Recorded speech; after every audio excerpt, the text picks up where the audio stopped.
Lawsuits abound in the battlegrounds. Arizona back in play. Georgia down to the wire. Pennsylvania ballot battle rages on. And the National Guard called into Portland.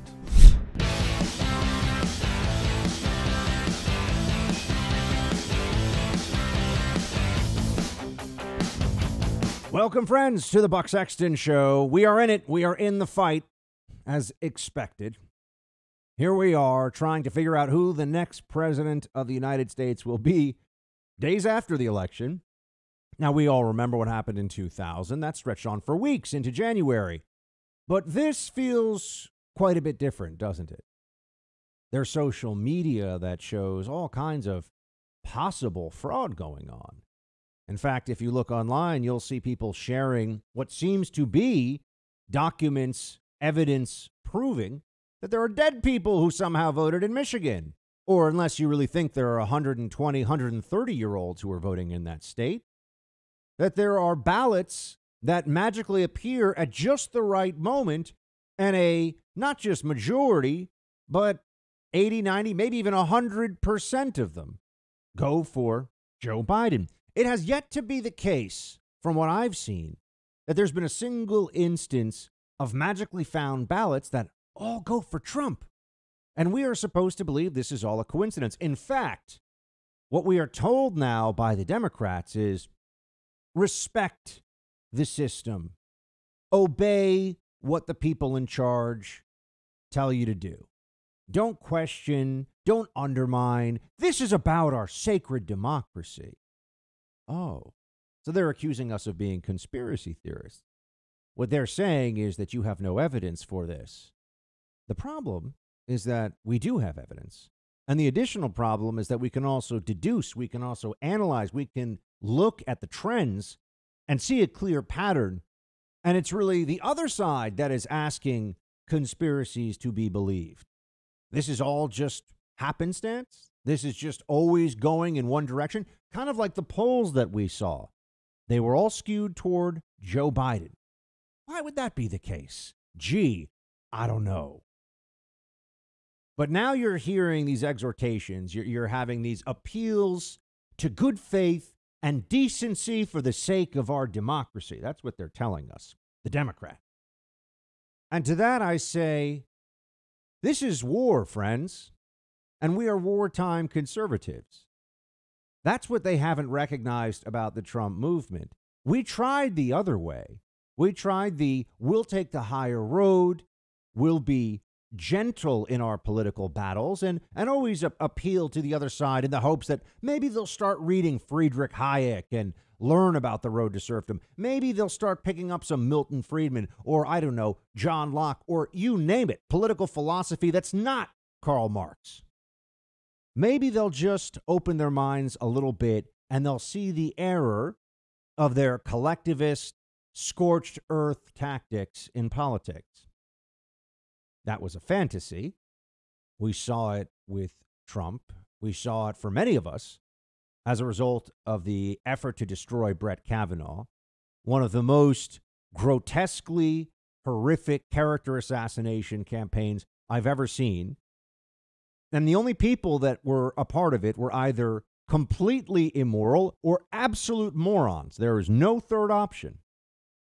They knew, or they should have known, that there was no evidence, no corroboration, and no sane reason to believe that Brett Kavanaugh was any of the things he was accused of during that confirmation battle in 2018. But we saw that they, the left, did not care. It didn't matter. They engaged in a ritualized torture session on live TV in front of millions of Americans, all for the benefit of their own power. It didn't stop them one bit that they were ruining a good man, a husband, a father, a great legal jurist, somebody who should be elevated in our society. They tried to destroy because he stood in the way of what they wanted. And then there's Trump.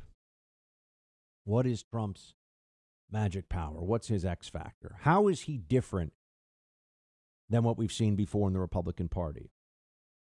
When they play these games, when the media says these are the rules that we've established. I don't mean constitutional rules or laws. I mean rules of the road, of conduct in politics, of how you get to talk to the media, of how you get to respond to your critics in the Democrat Party. Trump looks at them and says, no. Not going to play the game by the rules that not only you make, but that you constantly change on a whim, libs. Not going to do it. And I'm going to give back everything you give to me and then some. You're going to slap me, I'm going to throw a punch. You're going to try to ambush me, I'm going to come around on your flank and finish you off. That's the Trump approach to politics, and that's why he has started a movement. Because it is the other side, don't ever forget this, it is the left that has broken norms. It is the left that for 4 years lied about the president of the United States being a traitor, being a Russian asset, a pawn of the Kremlin who stole a U.S. presidential election. For 4 years, they used this as a club against Trump and all of his supporters, and they were serious.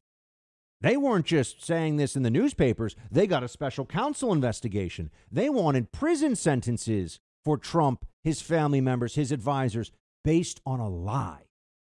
A lie that, again, only the dishonest or the dumb as dirt could believe. And now they want to talk to us about not believing conspiracy theories? Now the left thinks, the Democrat Party believes they're going to get away with lecturing us about good faith? This is laughable, friends. I can't guarantee you that we will achieve victory in this battle. I can't tell you what the outcome will be at this stage. But I do know that moral appeals from our political opponents who have completely absolved themselves of any morality or dignity in the way they conduct their politics when the stakes are really high, that should not influence your thinking in the least. Do you really believe it's an accident that right now the tech giants, the tech oligarchs, are limiting what you're allowed to see, are throttling or shadow banning or just straight up blocking people like me from being able to reach you and share information with you? You think that they hadn't thought about this beforehand? Remember, in 2016, Google and Facebook, these companies had to have adult cry sessions after Trump beat Hillary Clinton. You think they've got a different mentality now?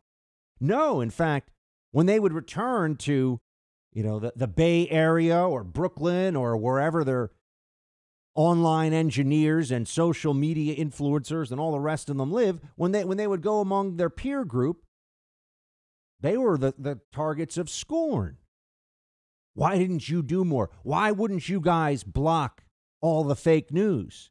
How'd you let Russia buy those few ads on Facebook? That must have thrown the election. You guys didn't do enough. It's your fault Trump won. You don't think that had an impact? You really think that the CEOs of any of these companies are willing to stand up to the woke?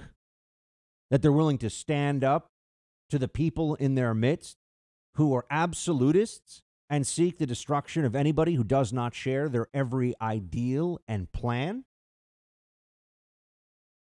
Friends, we are in a battle for control of the presidency, but also for the future of this country, with a Democrat Party that has embraced an ideology of leftist totalitarianism. They don't have the power yet to be fully tyrannical, and I'm not saying they do. But their ideology leads down a pathway to that, and the incrementalism that they constantly show us indicates that that's what they're trying to do. That's what they want to accomplish. So when they turn around with a smile on their face and say, come on, everybody, let's let the networks call these races in these battleground states. Let's not spread disinformation about the outcome of this election. This is about our sacred democracy. The founding fathers are watching us, and they would want the system to work. I look at them and I want to respond, and I do. I thought the founding fathers were a bunch of old, dead, white racists. Now you're going to cite the founding fathers in some kind of emotional appeal to make me stand back and not question the obvious fraud. That's right, fraud that is occurring in this election. Friends, it would be mind-blowing if there wasn't fraud going on in this election. You really think that 160 million votes are out there and they're all signed by the person that cast the vote, handed in by the deadline, somebody who actually lives in the state or is registered in the state properly? You really think that's the case? Of course not. So what's the problem with trying to ensure the greatest degree of accuracy and veracity of all this voting? Well, we all know the problem. Democrats play games and cheat and lie. We see it with Russia collusion. We saw it with Kavanaugh. We see it with Hunter Biden and the suppression of that laptop right before the election, the lies about Trump saying that he doesn't respect the military. How many more examples do I have to go through? The lie that Trump said there were good people on both sides, referring to neo-Nazis. How many times do they have to show you that they have the brass knuckles on and have broken the glass bottles in half and are coming for you before we as conservatives decide it's time for a palm strike to the nose? Metaphorically speaking. How many times, friends? We know who they are. We know what they're trying to do. I can't guarantee you that there will be victory, but I can guarantee you that unless we adopt the posture of wartime conservatism, that is one of the great gifts of the Trump movement, that mentality, that sensibility, that belief that we do have to fight, that it's not just going to happen. It's not going to be handed to us if we play nice with the other side.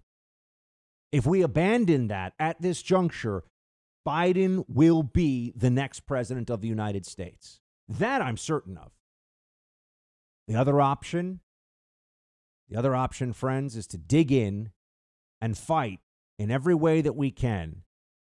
Shields high.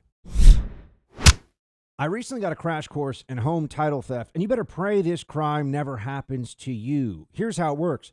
The bad guys, they find your home title online because it exists in the cloud. It's up in servers, and cyber thieves can actually hack into it. Then they use a quitclaim deed, kick you off your home's title, put themselves on, and then they'll take out loans against the equity in your home. You often won't find out about this until the payment notices arrive in the mail, or perhaps even a foreclosure notice. The usual identity theft services don't protect you. You have to go with the experts I trust at Home Title Lock. Home Title Lock can help create a virtual barrier around your home's title.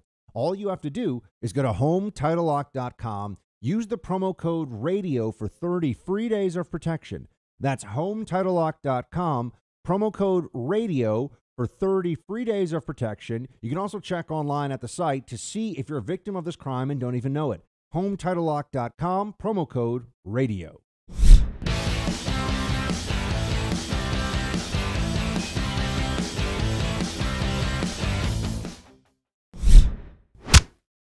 Only 3 presidential campaigns in the past have defeated an incumbent president. When it's finished, God willing, we'll be the 4th. This is a major achievement. This is a major achievement. Hopefully, there's still only 3. Hopefully, Joe Biden is not able to be added to that list. But as I was saying to you, we better understand what the other side's mentality is here. And that's what I want to be vocalizing as much as possible.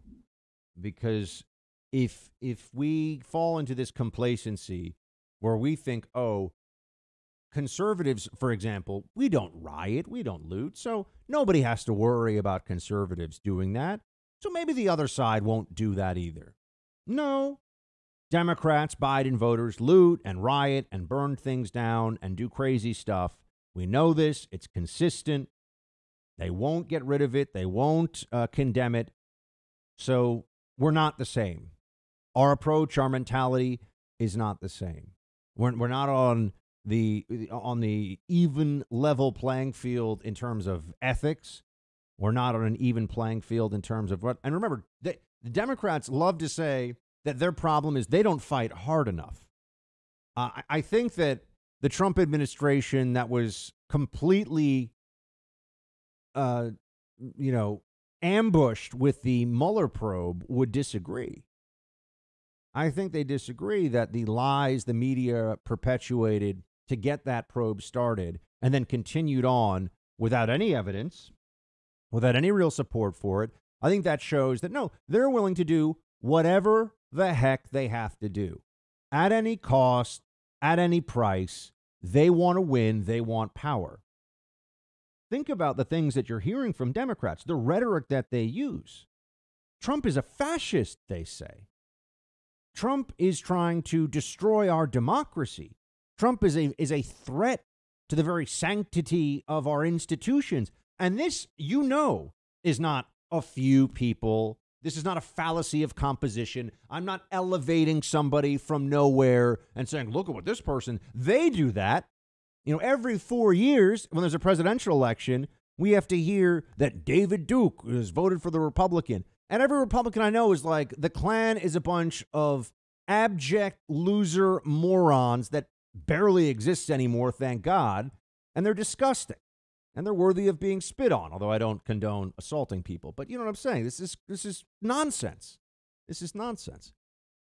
And yet, did you hear that Richard Spencer, the noted white nationalist, voted for Joe Biden, apparently? No, you didn't hear that.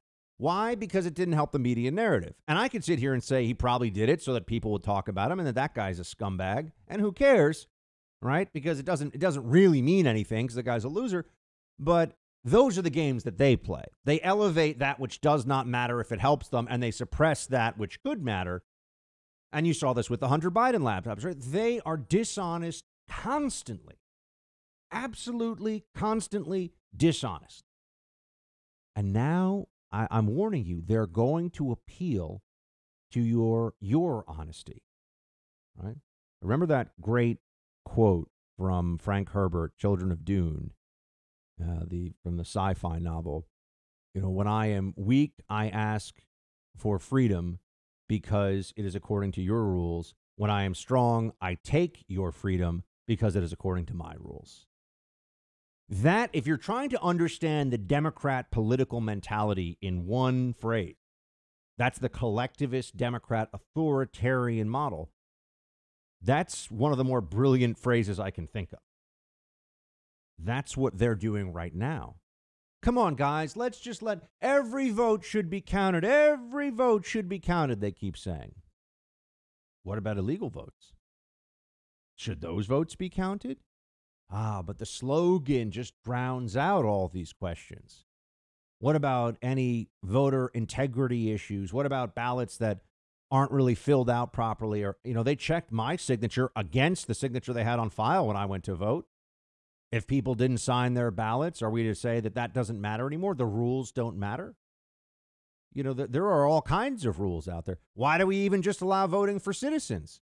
Other people are human beings too. Well, because we have laws and because we've agreed on these things. But, you know, you could make the whole system arbitrary if you want to. Why have laws at all about voting? You know, free for all. Whoever shows up, 10-year-olds, you know, foreign nationals, who cares? Show up, vote, right?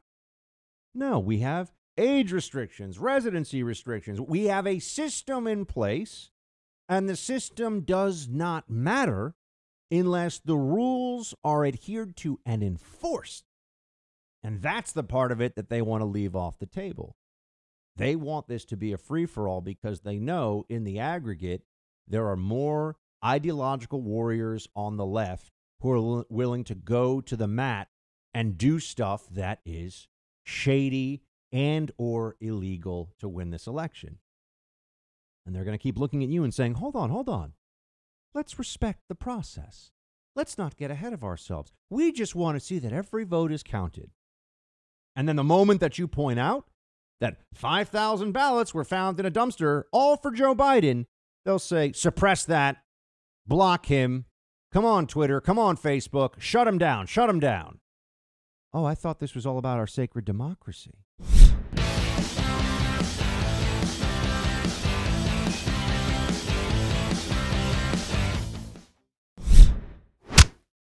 So let me be abundantly clear. First of all, this is a meritless, frivolous lawsuit and really just an attempt to sow seeds of doubt about the integrity of our well-established election process and protocols. You know, right at the moment when we anticipated a lot of misinformation was going to target our state, from the minute the polls closed to the minute we were about to and get very close to having that full tabulation. So recognize it for what it is, an attempt to confuse and obfuscate what actually is a very transparent, secure process in Michigan. That's the Michigan Secretary of State, Benson, on the Trump lawsuit to stop the ballot counting currently underway there. And let me just say, Michigan yesterday had a ballot counting center for absentee ballots board up the windows. I mean, put barriers on the windows so that nobody could look in to see what was going on. Now, I'm just going to remind the libs out there of some of the arguments that we've had to have in the past about these things. Liberals love to talk about transparency, right? And they even love to talk about how if you've got nothing to hide, what's the problem? You know, why not sit down with Mueller's team of attack dogs, Democrat attack dogs, for hours and hours and hours? You got nothing to hide, right? Afraid of a little transparency? They're calling these lawsuits frivolous. They're saying that there's no problem. Okay, well, let's see. Let's see. Let's open up the books. Because as we all know, you can't wait on this stuff.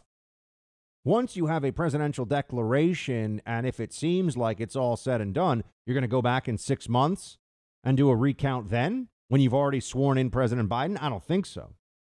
It's got to be now. It's got to be now. And in legal terms, you'd call this injunctive relief, right? You got to stop something before the harm happens. And yet you have so many people now who are making these arguments to suggest that Republicans are doing something terrible and wrong by saying that they want to stop the count. Stopping the count of illegal votes would be the required thing to do for a free and fair election. Stopping the count of votes not cast by the election, for example, would be another issue. I mean, that Pennsylvania thinks it can extend the federal election day a few days by not having proof of a postmark is probably going to go up to the Supreme Court. That's the kind of thing that courts exist to decide. Sorry, Pennsylvania, you get to make a lot of decisions, but you don't get to move federal election day. So we'll see what ends up. I remember that was a 4-4 decision, very narrow in the first place. So now we shall see how that one shakes out. But there are plenty of places where we've already had, this was in Philadelphia, it was in Atlanta. It's always Democrat strongholds where this is the problem. And I point this out and, oh, they block my tweets and there's problems. It's always in those places where we have a situation that they can't allow poll watchers in, right? It's in those states. It's in those cities. Why aren't Republican poll watchers allowed to be there? If they're misbehaving in some way, if they're breaking the law, well, then call the police. That's a separate issue. But why would you want to block poll watchers? There's a very clear effort here to prevent the transparency that liberals are so fond of talking about whenever it's suiting their interests.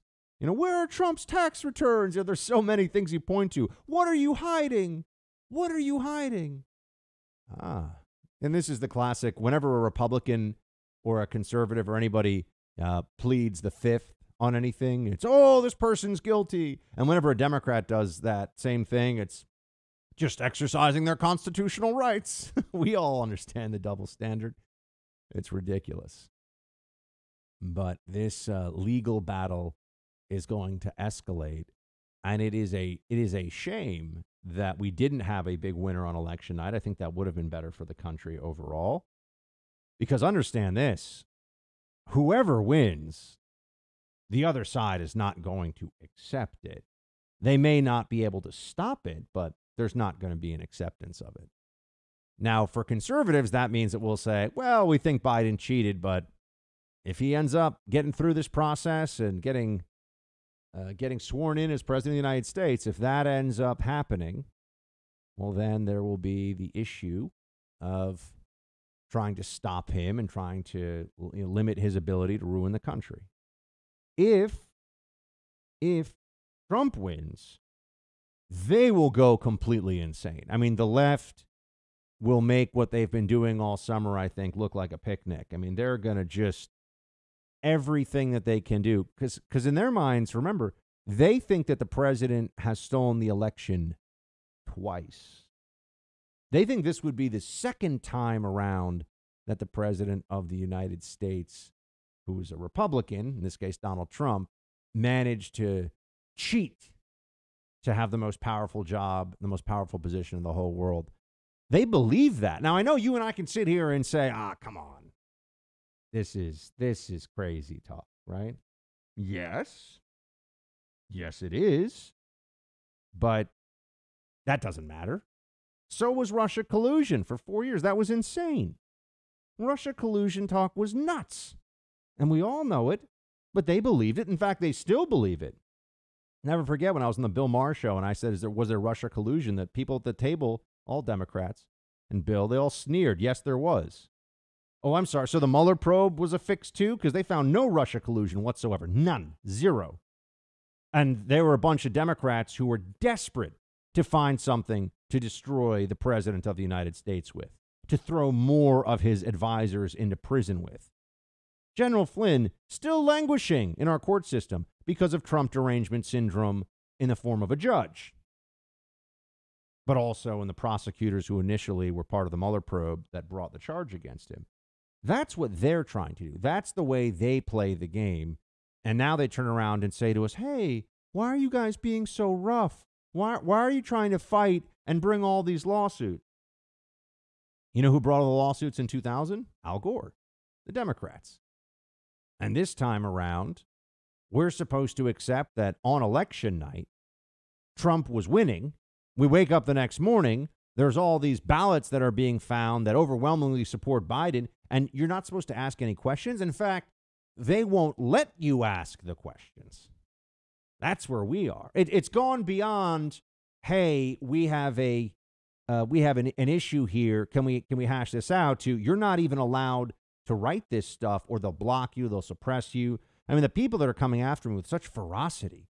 Why am I not allowed to have my opinion about? I mean, they hate me because they know who I am. But why can't I share an opinion about concerns of voter integrity without my timeline filling up with blue checks, with journos, people with platforms who are, making all kinds of complaints here about how I'm a terrible person and I'm undermining our democracy because I'm pointing out what's obvious, that there are things that are happening here that at least require additional scrutiny. I mean, Arizona was called for Biden by Fox News, and now it's clear it absolutely should not have been called for Biden on that night. If they end up being right in the end about that call, they're just lucky. And there's a very real possibility that the Republicans will flip Arizona into the red column when all the legally cast votes are counted. And that is the key phrase. It's not count all the votes. I will tell you right now, when it comes to suppressing the votes of people born in 1880, today, suppressing their vote, I'm okay with that.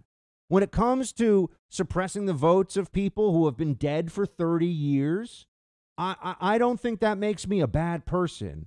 Or suppressing the votes of people who somehow have voted 2, 3, whoever knows how many times, or voted in a state that they don't actually live in. I would have loved to be able to send in a ballot to help out my Republican brothers and sisters in Pennsylvania, but I live in the Communist People's Republic of New York City.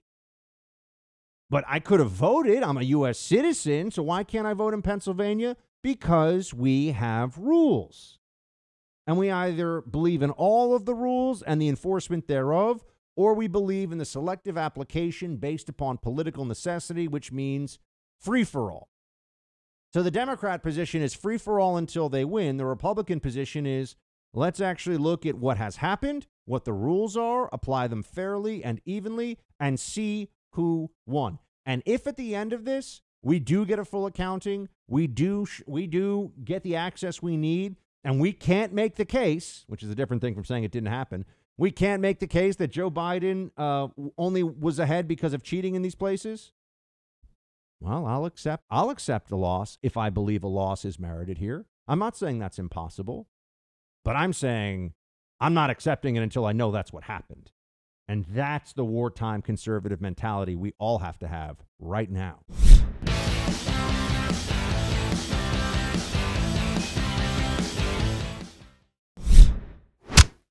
You ghouls love your evidence-free musings, don't you? That doesn't belong in the news. That belongs in a penny saver column called Dana's Digressions. There's literally no proof for what you're saying. These people are so insane they think election officials are finding ballots the way George Costanza found that eclair. It's a good ballot, Jerry. It was above the rim. Then this morning, Fox News went to work trying to sustain the deranged conspiracy theory that just counting votes mean magically finding votes because they can't do basic math. That guy's supposed to be a comedian, you know.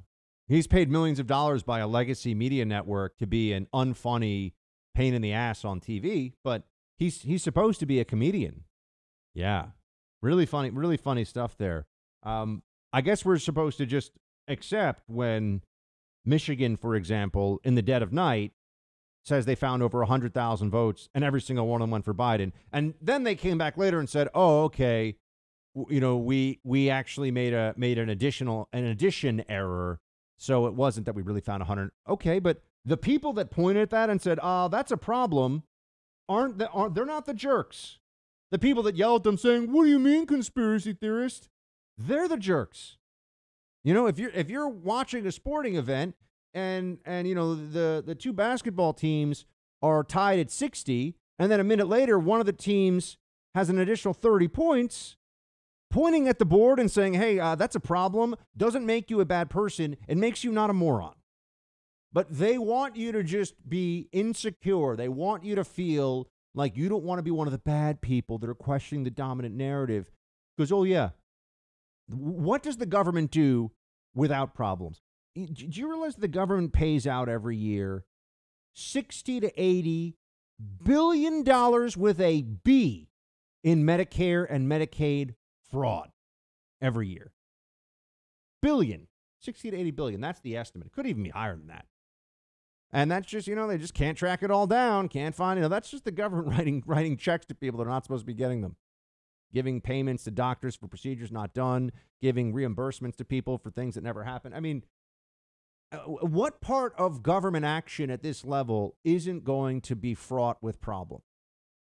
All we're really talking about here, all the conservatives want, all the Trump campaign is asking for, is that legally counted ballots are the standard. That's it. That the rules be applied. You know, when it was possible to try to throw Trump campaign officials or somebody who was a Trump advisor in prison because of a process crime, whatever, you know, lying to the FBI about nothing or whatever, it was the law is the law. You'll notice the law is the law when they can use it as a weapon. And no deference to mens rea, your state of mind when you're committing this crime. Did you actually think you're committing a crime? No. The law is the law. They will tell you there is no room for nuance or anything else if it means that a Republican can get hurt, can get crushed. And so if it's a political weapon for them, exactly what it says is all that matters about rules, about the law. But in elections, it's more like, it's kind of like make this a little bit of more of a creative exercise. Is this ballot really filled out? No, but I see a, in the corner here, I see something that looks like it was a thing, and it's kind of close to the Biden the Biden circle, and so I'm just going to say, yeah, let's go with that. Friends, it's absurd. We see what they're doing. We're aware of what's happening right now, and it's just frankly wrong. It's just wrong. But they've convinced themselves they're saving the country, right? If you were, you know, when you're the basic like 101 ethics class or, you know, some of the philosophy class in college, you're talking about basic ethics, and people will ask these questions like, is it moral to steal a loaf of bread to feed your starving children, right? I mean, then people will ask these things.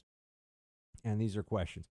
Understand that in Democrats' minds, defeating Trump is the proverbial stealing the loaf of bread to feed the starving children. It doesn't matter what they have to do.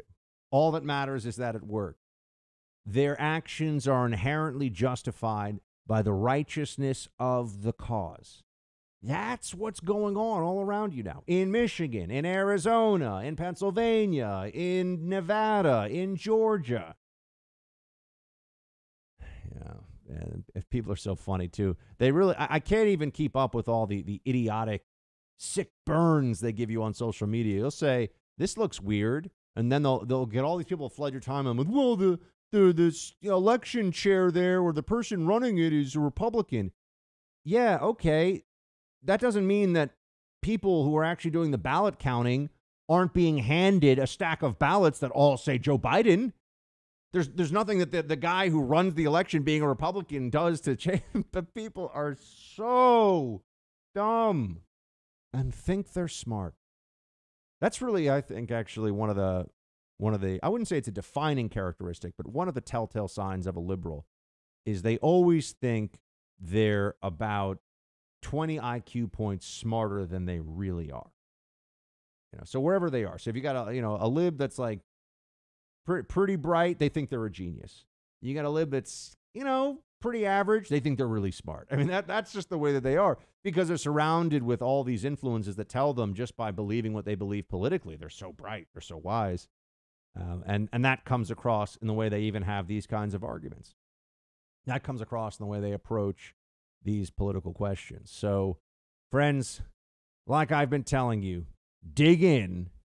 Yes, we are wartime conservatives, and this is going to be political trench warfare.